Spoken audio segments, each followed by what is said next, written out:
Why doesn't Copilot work when you click this icon? And why doesn't prep data for AI work either?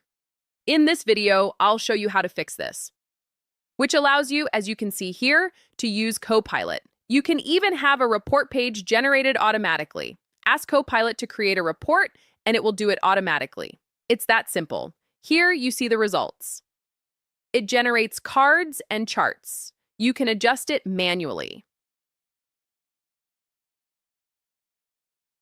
To set this up, you need a Fabric license.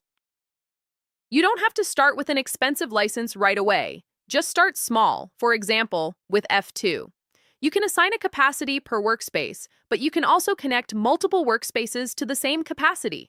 This allows you to manage costs while scaling your Fabric environment as needed. Once you have a license, you can manage the costs, and you can even pause the license and start it again later. Click Subscription in Azure to go to the billing section.